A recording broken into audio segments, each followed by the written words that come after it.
สิมาเขาหน่อไม้กันจ้า ต้องมาได้ทำงาน ขวัญเอฟเฟกมาเต็ม มือตาตลาด ต้องปล่อยเอาหนังอีกบ่ อะไรเนี่ยเดี๋ยวไปเผาอยู่นอกเนี่ย มาหนังดมควันกันดีดีวะ ผมก็บอก น้องความรักเขาจะ ปล่อย เลือดทั้ง มันเครียด สวัสดีเด้อพี่น้อง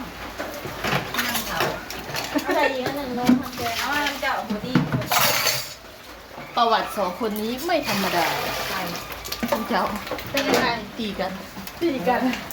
เขารักกันตายแฟนกันตลอดก็ได้ดำหน้าน้ำกันตำสารน้ำกันก็มาแย่กันตีกันดำหน้ากับทิพกันเนาะ แล้วคนละเสียง แสดงว่าเราผ่านอะไรมาด้วยกัน เยอะแยะ อย่าปล่อยมือกันนะที่รัก ตัววันนี้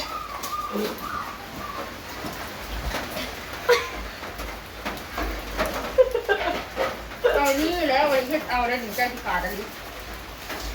ทรมานระกำเพื่อจะได้กินหน่อไม้นะพี่น้อง อายุนอกมันคือคนหนึ่ง ดำมาดูตัวเผาเลยนะเฮาเผาอยู่ในเด็กมันฝนตกเนาะเฮาเผาได้ร้ายแล้วประมาณ10 หน่อนี่มาเลยเฮาก็ไปปอกแล้วก็เขียนเนาะเขียนเลยก็ถ้าสิเฮ็ดเมนูสุกหรือว่าสุกหน่อไม้ก็ได้ เลิกติดตามตอนต่อไปเอาเบ็ดตัวเบิร์ด ถ้าเบิ่งว่าสิเฮ็ดเมนูหยังพี่น้องมื้อนี้เฮาสิเผาไว้ซะก่อนเนาะคนขยัน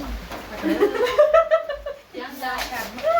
เจ๊ยังหัวหูอยู่ค่ะ คนขยันอยู่ที่ไหนก็ลำบากเนาะโอ้ยเห็นบ่น้ำดีบ่อันเจ้าขี้ข้าแล้วเจ้ามาพี่ตอนเที่ยงมาเลยตำซุ้มท่านเจ้ารู้เลยเจ้าไปพูด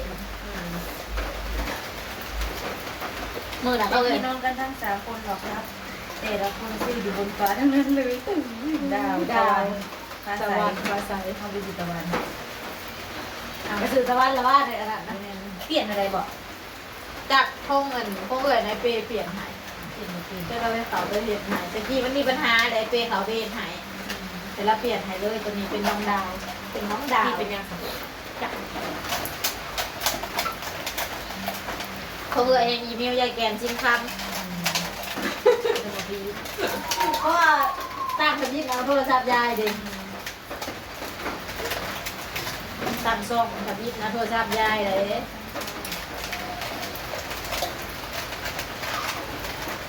โอ้ยเดี๋ยวตายหลบควัน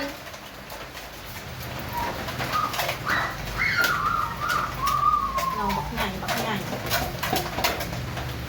กินซุ้มเหมือนจะเปิดน้ำมือนั่นนะพี่จีนเหมือนความไปกินแกงหน่อไม้อยู่หน้าน่ะเขาจมหาอยู่มันฝนตกเด้แต่เก่าแหละมันแดดมันยังเลยทางบ้านเป็นอะไรนี่นะ เสียงก็แกกบางอย่างเด้อพี่น้องเด้อตะปูนกินข้าวเสียงจามเลย มือน่ะทุกคนก็ตำมานะตำเชสวนแซ่บ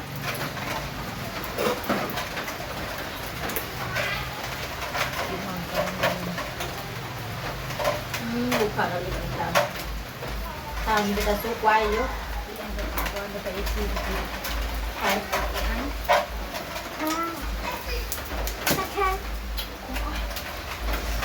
เสียบตา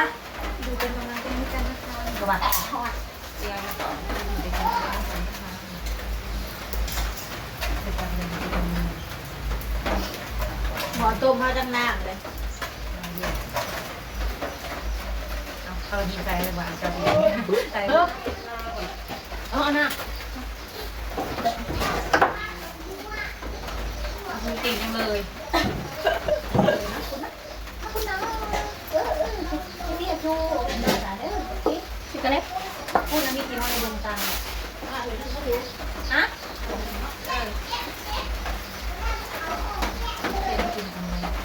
ถุงเผากินบ่ยายรัดทำไมเอารัดทำไมเอาบ่รัดทำไมใส่บ่ผมหากระยารัดทำไมใส่อะถุงเผาแล้วไอ้เผามาเขาเรียกเกี่ยวแล้ว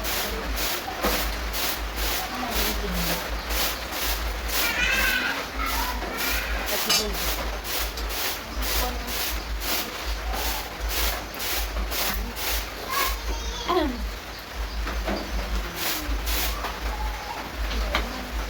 เบิดเมนูเฮ็ดเลย เมนูหน่อไม้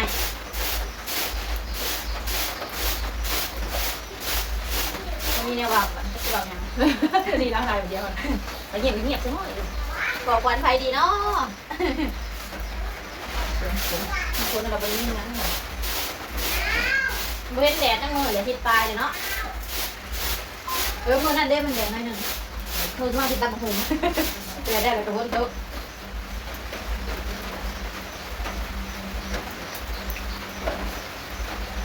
นางยังมาปรุงนี่ก็ตกออกมา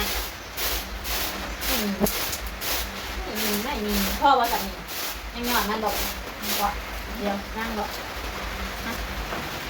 เขาจำเลย มันตายเลย มันตายนั่งดอกอันนี้ได้ก็บอก มันตาย ไปมันใหญ่ดอก อยู่บนนี้ แต่ไม่ชูก เปิดจานตาขาวเลย เลยเป็นด้านหลังเลย มันตายใส่นะมันได้ยินนะที่แบบนี้ คนมันยังปล่อยๆเลย ผมจะตกใจตกดินผมเอาเราผมเพราะว่าเวลาผมจะตกเป็นผมตรงนี้ก็จะมาก็ได้ก็จะฮะ ไม่เอาแม่ หรือ ตัวชุบเอานะ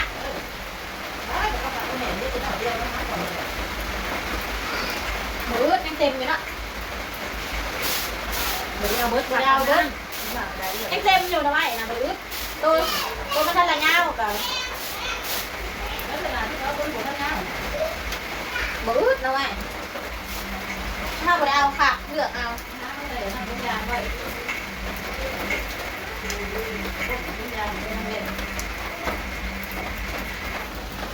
เอาตัวนี้กับเตียงคนแห้งแล้วกี่วันกี่วันนี่จะเตียงคนไหนโตไม่จะเปิดกี่คนเลยถ้าเปิดเลยตัวนี้นะครับ